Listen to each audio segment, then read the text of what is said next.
I would appraise this book actually at about $40,000. Picture this. A woman walks into one of the most watched pawn shops on American television, quietly examines a book worth tens of thousands of dollars, and within minutes exposes it as connected to a federal investigation. Then, just months later, she vanishes from the show entirely. No farewell episode, no explanation from the network, not a single word from the producers. For years, fans of Pawn Stars have been asking the same question: what actually happened to Rebecca Romney? Because one day, she was the most trusted expert on the show, and the next, she was just. Let me tell you, you are lucky. You probably saved my job. Well, you can thank me with some chocolate or something. Gone. The official story sounds clean enough. Career move. Promotion. New chapter. But dig a little deeper, and you'll find a trail of stolen books, federal agents, and unanswered questions that the History Channel never addressed publicly. And the strangest part, to this day, Rebecca still lists herself as a Pawn Stars rare book expert on her professional profile. So did she leave, or was she pushed out? And what does a stolen 40,000 Book of Mormon have to do with any of it? Stay with me, because this story goes much deeper than reality television. But before we dive in, if you enjoy stories that go beyond the surface, hit that like button right now, subscribe so you never miss an episode, and drop a comment below telling us whether you think Rebecca left voluntarily or whether something else was going on. We read every single one. To understand what happened to Rebecca Romney, you first need to understand who she is, because she is genuinely not your average television personality. She was born on April 6, 1985, in Phoenix, Arizona. Growing up, rare books were the last thing on her mind. She was the kind of teenager who got lost in philosophical debates and obsessed over languages.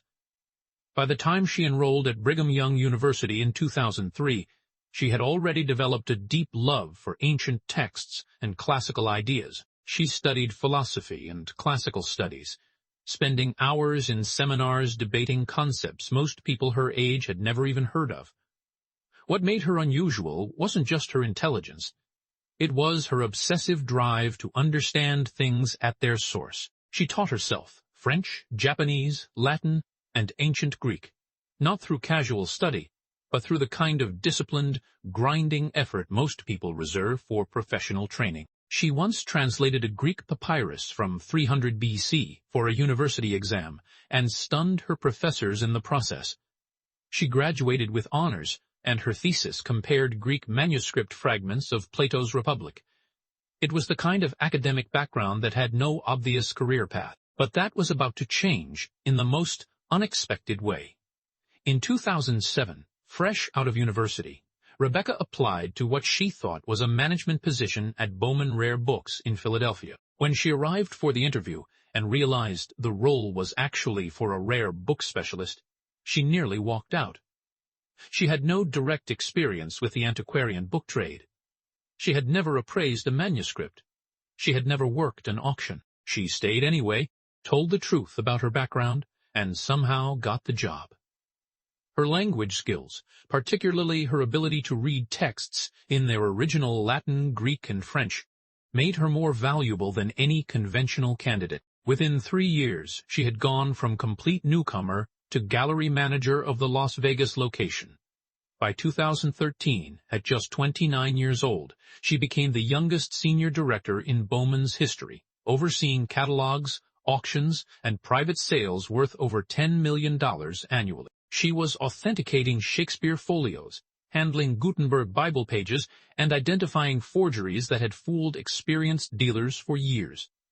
The rare book world, historically dominated by older men, now had one of its sharpest voices in a woman who had stumbled into it by accident. Rick Harrison didn't find Rebecca through a casting call or a talent agency. Their connection was far more organic. The world of high-end antiques and rare books in Las Vegas is surprisingly small, and by 2010, Rebecca was running Bowman's Las Vegas Gallery. She and Rick had crossed paths at local events and through shared professional circles. When Rick needed a genuine expert for paper-based items, not just someone who looked good on camera, but someone who could actually catch fakes, he called her directly. Her first appearance came in April 2011, during Season 4. She was handed a collection of Civil War-era documents and, in under 10 minutes, identified a forged signature on a Confederate bond that dropped its value from several $1,000s to almost nothing. Viewers were immediately captivated. She wasn't performing expertise. She was demonstrating it in real time. The response was immediate. Ratings climbed noticeably after her debut, and producers took note. Whenever the shop received books, letters, manuscripts, or historical documents, Rebecca became the go-to call. Over the next 4 years, she appeared in roughly 30 episodes, appraising everything from a Declaration of Independence broadside to Edgar Allan Poe manuscripts, hidden inside what was assumed to be a worthless bundle of papers. She had a quality that television rarely captures authentically: total calm under pressure. She could reveal that a document someone believed was worth $50,000 was actually a cleverly constructed fake from the 1800s. And she would deliver that news with the same steady composure she'd used to discuss the weather. That became her signature, and fans adored her for it. Then came 2014, and everything quietly shifted. An episode aired featuring a man who brought in what he claimed was a rare 1841 edition of the Book of Mormon. Rebecca examined it carefully and placed its value at around $40,000. The seller was asking $100,000. After negotiation, Rick purchased it for $24,000, which looked like a solid deal on camera. But then the rumors started. According to accounts that spread through online forums and later gained traction across multiple platforms, the book was allegedly stolen from the Marriott Library at the University of Utah. The story went further. Federal agents, reportedly from the FBI, became involved and seized the book. The pawn shop, in this version of events, was left holding nothing after spending $24,000. No official charges were ever made public. The History Channel issued no statement, but what gave the story legs was the context surrounding it. The FBI had a documented history of pursuing stolen rare books and manuscripts.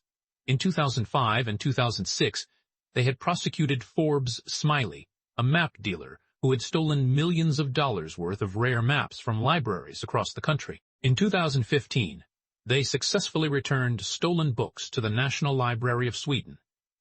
The Bureau took this kind of theft seriously. According to the rumors that circulated at the time, Rebecca was questioned by federal investigators who wanted to understand how a potentially stolen historical item had made it onto nationally broadcast television. She was never accused of any wrongdoing, and no charges were ever filed against her. But the timing of what came next raised eyebrows that have never fully come back down. On January 10, 2015, Rebecca Romney appeared on what turned out to be her final regular episode of Pawn Stars. She appraised a pirate-themed book from 1734, valued it at $1,000, and watched Rick bargain the price down to $400. It was a routine segment. Nobody watching could have known it was the last time they would see her in that role for years. After that episode, she was simply gone. The History Channel offered no explanation. There was no goodbye segment, no acknowledgement of her departure, no tribute to 4 years of contributions that had genuinely helped define a portion of the show's identity. Fan forums lit up almost immediately. Some viewers assumed a falling out with producers. Others connected her absence directly to the Book of Mormon controversy. Some wondered whether a non-disclosure agreement was keeping everyone quiet. What made the silence even more striking was something Rebecca herself never changed: her LinkedIn profile. Years after her last regular appearance, she still listed herself as a rare book expert for Pawn Stars, with her tenure described as 2011 to present. Some interpreted this as simple professional branding. Others thought it suggested something more complicated, perhaps contractual obligations that kept her technically connected to the show even while she was no longer appearing on it. The truth, as far as can be verified, appears more straightforward professionally, if not personally. In 2016, she relocated to Philadelphia for a senior position at Bowman Rare Books, focusing on library acquisitions and major catalog work. Later, she moved to Brooklyn, then Washington, D.C., where she eventually co-founded her own rare book firm. The career trajectory was real and impressive, but the timing, just months after the controversy, and the complete absence of any public explanation from the network, left a gap that speculation rushed in to fill. Whatever the full story behind her exit, what Rebecca built afterward is remarkable by any measure. In 2019, she co-founded Type Punch Matrix in Silver Spring, Maryland, alongside partner Brian Cassidy.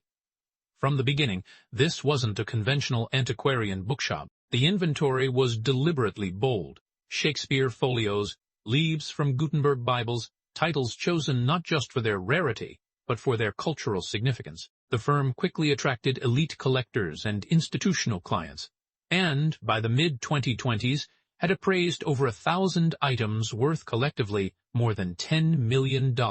She also launched something deeply personal in 2017, co-creating the Honey and Wax book, Collecting Prize with Heather O'Donnell. The award gives $1,000 annually to a woman under 30 who has built the most original and meaningful book collection, regardless of financial value. The prize grew out of something Rebecca had noticed.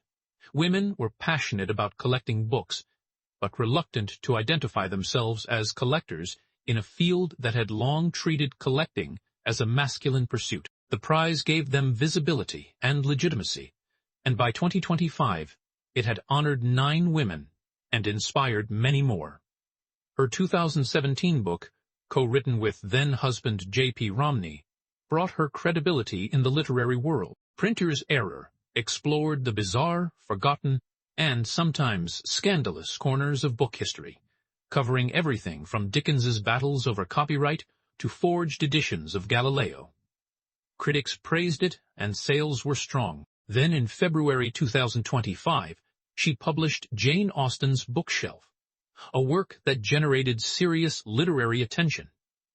The book examined how the women writers who most influenced Austen, figures like Frances Burney, Anne Radcliffe, and Charlotte Smith, had been systematically erased from the literary canon. Rebecca used her rare book expertise to track survival rates of texts by men versus women from the 18th century, finding that far more women's works had simply disappeared. The New York Times, the Washington Post, and The Guardian all reviewed it positively, and it sold over 20,000 copies within weeks of publication. She also brought genuine innovation to authentication, working with technology firms to develop spectral ink scanners capable of detecting forgeries with over 95% accuracy, and exploring blockchain-based provenance tracking for high-value manuscripts.